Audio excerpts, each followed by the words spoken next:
Tuesday Declassified Special, The Belzer Connection.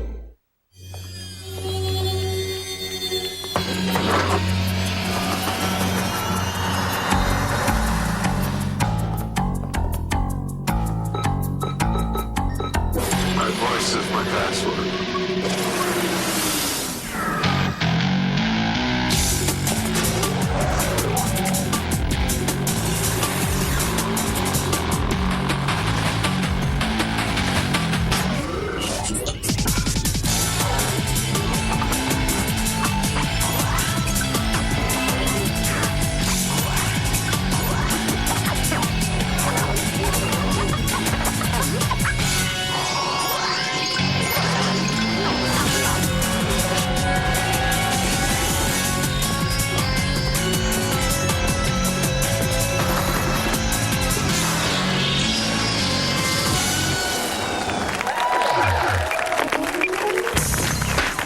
The way I see it, the world is divided into two classes of people: conspiracy nuts and coincidence nuts. I joined the first group only because that's the kind of woman I am. You see, cover-up is a team sport, and the Warren Commission was the first time I knew they didn't want us to know. They've smartened up since then. There's that they again. On the Belzer Connection, we're going to go after them and find out who they are. So yeah, I'm a conspiracy nut, but I'm not nuts. You can believe what you want, but on the Belzer Connection, at least we will bring you the facts. So, back to our unique little planet. There are thousands, make that thousands and thousands of people who have seen UFOs. Teachers, Boy Scouts, violin players, milkmen, military men, meter maids, rabbis, and midgets. Stop me. And there's one U.S. government agency that was funded to check out those reports and tell us absolutely squat. Cover up? Team sport? I don't know. Stick around. Let's find out. The topic, Majestic 12, the super-secret government agency that the government says never existed, and the mega leaks of classified documents that say there's something out there and it's down here. So join me and my guests on the Belzer Connection: Ice-T, Janine Garofalo, Al Franken, Jim Mars, Stanton Friedman, and Carl Flock. My buddy Jim Mars, thanks for coming up from North Texas, Jim. It's great to see you. And Al Franken, the resident genius of the United States, gadfly, author, comedian, actor, and I'm so glad you're here because I know that you're a bit of a skeptic, to say the least. I am, Richard. And Janine, multi-talented, gorgeous, beautiful, inside and out. Inside and out. Thank you so much for being here. And I want to thank you and Al for spending a lot of time in your closets and picking out what you wore on the show. And my partner, my man, Ice-T, who is a rapper, a philosopher, a lecturer, and watches my back all the time. It's great to see you. Thanks for being here. Today we are here to examine what critics claim is the most massive cover-up in history, and what non-believers think is unadulterated crapola, if I may take the liberty. Before we start our debate, let's get some initial thoughts from our panel. Janine? Why is it that they cannot share if there is, in fact, information of extraterrestrials or UFOs? Al, any thoughts?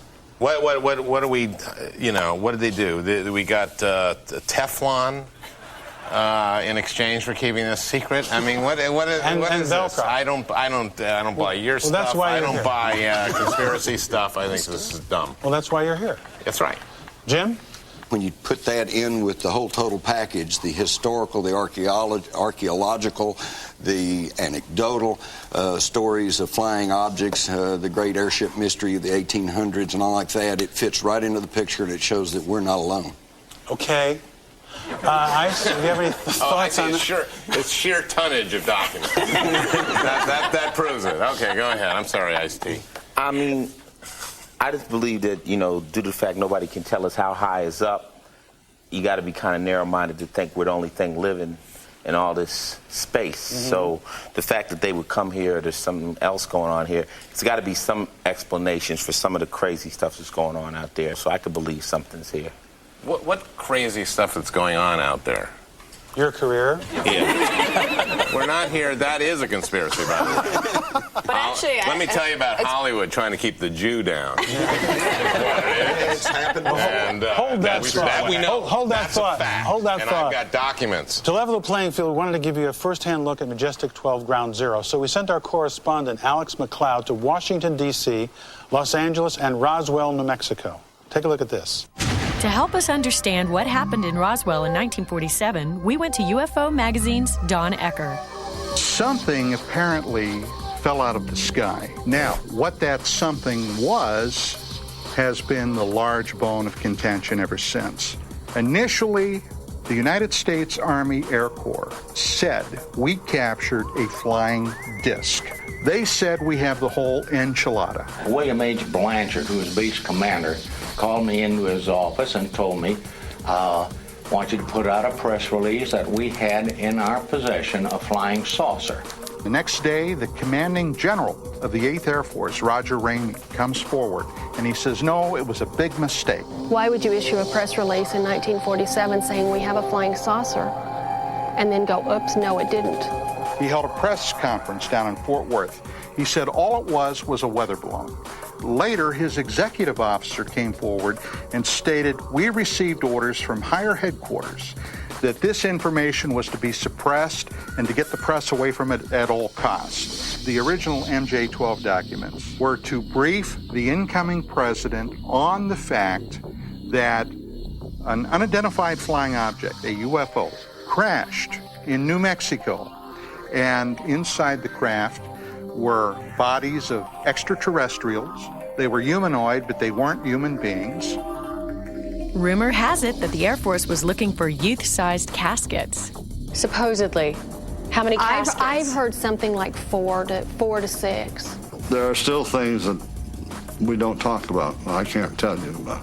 The American people today, I think, are comfortable in their ignorance because they don't have to deal with some of these very uncomfortable questions. Maybe, when it comes to alien visitations, we'd rather get souvenirs than answers. Richard? Well, there you have it, or at least proof that there are a lot of white people in Roswell. You know what I think? That last little piece, she's buying all that stuff. Right. There's an interest in Roswell to keep this going. There's an industry there. There's an industry there. Right. What else is in Roswell? Let's face it. Do you think that every single person you saw in that tape is delusional or misguided or? So if you never heard of someone, they have no credibility. I'll tell you what helped me there. Yes, sir. Were the photographs.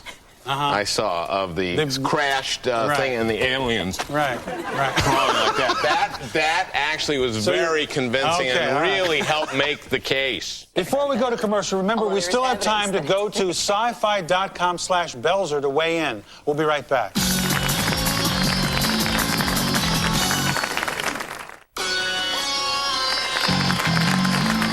To introduce the Majestic 12 conspiracy, we turn now to Stanton Friedman, nuclear physicist and author of Topic Secret Magic. Hi, I'm here to tell you about the most important government classified documents ever leaked to the American public. The documents tell about the recovery of a crash flying saucer in Roswell, New Mexico in 1947, and that President Truman set up a group called Operation Majestic 12, MJ-12, to deal with it. It's a group of 12 people, 6 scientist engineer types, and 6 from the military and intelligence community. It was an all-star cast and included the first 3 directors of Central Intelligence. Their goal was to, in secret, deal with the technology of flying saucers. They had wreckage, after all, and the intelligence implications of that. I've been researching Roswell for 24 years. No question in my mind, there are profound implications for mankind of both the story and the cover-up. Thank you, Stanton. Al, any thoughts? Janine pointed out something about Stanton's eyebrows early on before we started taping. Why don't you trim them? It's more distinctive this way. That's what she said. That's what she said you'd say. She's a psychic. I don't. This is stupid, I think. Why do these extraterrestrials come down to a trailer park in Mississippi, and why don't they land at MIT? I think that was me. I think that was my. There are MDs and PhDs who have been abducted. Right. The top at researchers MIT? in New York. I just said MIT. At MIT? I don't know about at MIT. You don't know. But cops from New York. Well, how come there is no landings or anything that happens in a place? Why do they not want to be discovered? They have no interest in being clandestine. Why do you say that? Why do you say that? Why do they have an interest? Why do they have an interest in staying hidden? What lies If they make by the themselves mainstream known, the anal probes end. And how could there be not one quote-unquote deathbed confession by somebody who's been carrying the secret for all these years? I think there has been, and they've been marginalized and refuted and that's the ridiculed. point. There has been. Plenty of people have talked about that, but they're demonized, they're marginalized, and you have to understand that if an advanced civilization came into contact with a less advanced civilization, and they basically said that the more advanced civilization will simply destroy or absorb the lesser one, which makes them fearful. It's called the white man coming to North America. Is what it is. It's happened. Have you seen any pieces of the disc? Have you seen the disc? No, I have not. You've seen the disc. You have seen pieces of the disc. I have not seen the disc. I have seen pieces. In fact, I from can tell what, you. in photographs, or you've seen them in I've a held case? it in my hand. And what are they like? It's a little bitty piece of metal. Okay. And how do you know it is from a flying because disc? it has been tested by multiple labs, and they cannot explain who made it or how it was made. There's a whole story, but you got to read books. I know that's out of fashion and all that sort of thing. Don't give me that like I'm some kind of idiot. He didn't mean you. No, I know, but what I'm saying is that that's a blanket statement that those that disagree are somehow unintelligent or not. Uninformed is very different from unintelligent. I have no doubt that there are cover-ups that happen all the time. If this is a fact and if this happened, what do we lose as a nation if the government shares this There are a information number of reasons for cover-up. First is technology. You want to figure out how the darn things work. That's a national security concern. That reason goes away in about 3 years. No, not at all. 4 years. Who says we can figure out how they work in 4 years? 10 years. All right, we'll be right back. 12 years. With Janine and Al after the short break on the Belzer connection. These people are so intelligent they can't stop talking. 40 years.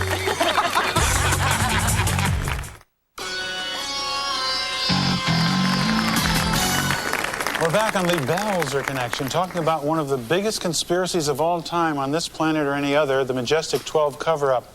And Ice-T, you have some thoughts on this last exchange that we had here. First off, like I said, you have to believe there's no such thing as extraterrestrials, which I can't believe that we're the only thing living in the universe. Secondly, you got to believe everybody on those films are lying, and I think somebody's telling the truth. You know, maybe some people are fabricating it. And third, you'd have to convince me, which is not going to happen, that the United States government doesn't lie and tells the truth. So I just think, you know, basically the United States government's a lying sack of Okay, one, the government or people in the government have lied to us, yeah. Two, there are people on that tape telling the truth. And three, yeah, there can be life elsewhere in the universe, and that doesn't never mean... been here? Yes, I would say I wouldn't rule out life elsewhere in the universe. Would never be dumb enough to rule that out. Doesn't mean a thing here. Doesn't mean a thing in this. Hold that thought. Because our next guest is a man who never met an extraterrestrial whose story he believed. The author of Roswell, Inconvenient Facts, and the Will to Believe, Carl Flock. Thank you, Richard. There was no MJ-12. However, Stan Friedman and I do agree that something very definitely did happen at Roswell, and that there was a cover-up, and there was something that the government did not want us to know about. I have established without any real question that nothing out of the ordinary from outer space crashed at Roswell. Instead, what we had was a top-secret U.S. government project which was almost exposed by all the publicity associated with the alleged saucer crash. So, you see, the premise for MJ-12, which was the crash at Roswell, never happened, and therefore MJ-12 was a lie. Jim. What is exactly is MOGA? Was it a weather balloon MOGA was a balloon experiment? array that they sent aloft with monitoring equipment to see if the Soviets were secretly testing atomic weapons in the atmosphere. Now think about that for a minute. Why not send it up from Afghanistan or Turkey? Why send up a balloon in New Mexico to see what the Russians are doing? Because New Mexico is part of America, and we can do it. Hold that thought. Once again, let's go to McLeod out on the road and see what she's found. Well, tell me what your version of MJ-12 is. What really happened?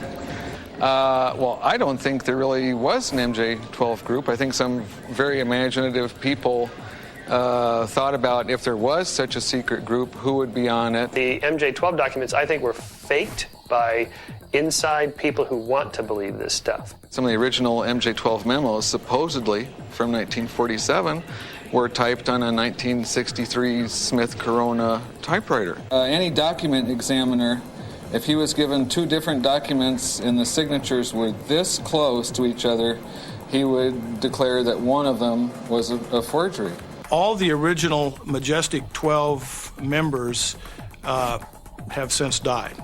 I think in the summer of 1947, the U.S. government was testing weather balloons that were not really weather balloons. They were high-altitude detection devices to see if the Soviets were exploding nuclear weapons in the upper atmosphere. The ironic thing for those of us who work in security is that the government really has a hard time keeping secrets. You see, our track record on the atomic bomb was fairly abysmal, and that had the most security of any program in the history of mankind. It would get out. You can't keep that a secret. Everybody would know. The idea that there's extraterrestrial intelligences out there and that they've actually come here, how can that be if all you have are these little sightings, these blurry photographs and grainy videos and anecdotes about things that go bump in the night in Farmer Bob's field in Puckerbrush, Kansas? Not enough. I need a body. Richard, back to you. And I'm that body. Now here to rebut the rebutting, Jim? I dug into this whole Roswell thing. I've interviewed a lot of people we've seen here on tape, plus many others, et cetera, and to me, it comes down to 2 points. It convinces me something other than a balloon fell in New Mexico. One is the fact that a person still living today, Dr. Jesse Marcel Jr., is one of the few people acknowledged that actually handled the pieces of the wreckage. He is a doctor. He is very credible. He is with the Veterans Administration, and he has told me point blank it was not a balloon. Second, when Congressman Smith of New Mexico back in the early 90s asked the GAO to look into this and find out what's going on, they came up with ZIP, okay? On the screen we saw a signature of the president that was lifted from another document. Well, I'm not sure it was lifted. I found both of those documents. They're similar, but the very Well, they're identical signatures, and everyone knows you never sign your name the same way twice. That's not true. In the book, I defy you to do that right now. You can have identical signatures, but not consecutively. What about the typewriter point that was brought up, that the documents had been typed on a typewriter from 1964? Not true. If you look at the forensic examiners who went into that, it's not true. As a matter of fact, I made $1,000 by proving the typeface on one of the documents found. You make a lot of money doing this, don't you? No, I spend a lot of money doing this, Al. Ice, do you have any thoughts on this exchange? I mean, no, like, I'm back to where I'm saying, like everybody's lying. You know, it's like you're listening to somebody and then they'll say, well, this is a fact, and then my man will say, not true. And then it isn't true. And then somebody else will say something and they'll go, not true.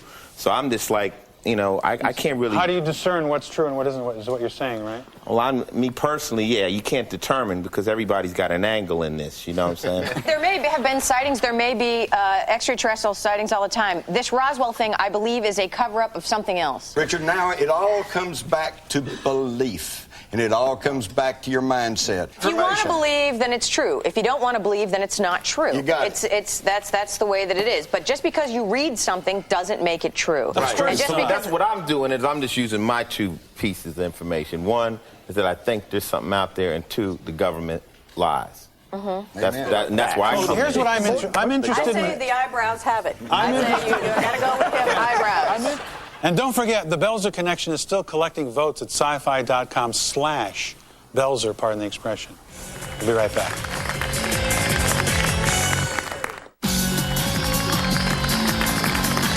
Guys, you've got 1 minute for closing arguments. That means 30 seconds each. Stanton?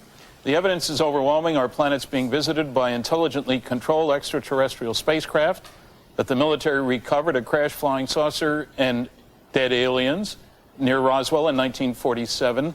We're talking about the biggest story of the millennium. Carl? I agree with Stan that we've been visited, but the visitors didn't crash at Roswell. I wish they'd crashed at Roswell. That's why I got involved in the first place. They didn't. Okay. Panel?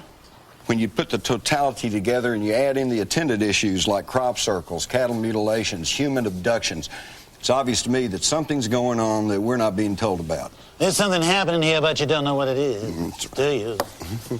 Mr. Franken? Before the show started, I was skeptical. Yes? I am now skeptical and bored. Janine? I have no doubt that there are cover-ups that happen all the time, and like I said, I am willing to believe there are visitations or something. I believe there is something else that may have gone on in Roswell that the government has an interest in covering up. Ice? Well, you know... Yes or no? I can't tell you right now. You know, I believe there's aliens, but I also believe that, like I say, everybody's lying. The government's lying. I don't know if these two cats are telling the truth. I don't even know if they believe what they're saying is true. I feel like I'm sitting in a jury box, and these are two good attorneys, and I just want to know, can a black man get a fair trial in America? Let me end by answering the question, are there really extraterrestrials, and have they visited us? Having learned that governments, even freely elected, or at least Florida-elected ones, shy away from truth whenever you give them a chance, I don't see why the hell not. Look at it this way. You don't orchestrate a massive cover-up if there's nothing to cover up. Actually, though, our guys might do it just to keep in practice. Let me leave you with this thought from one of the all-time funny German metaphysical philosophers, Friedrich Nietzsche.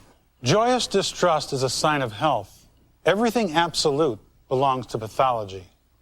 And remember to trust your bells.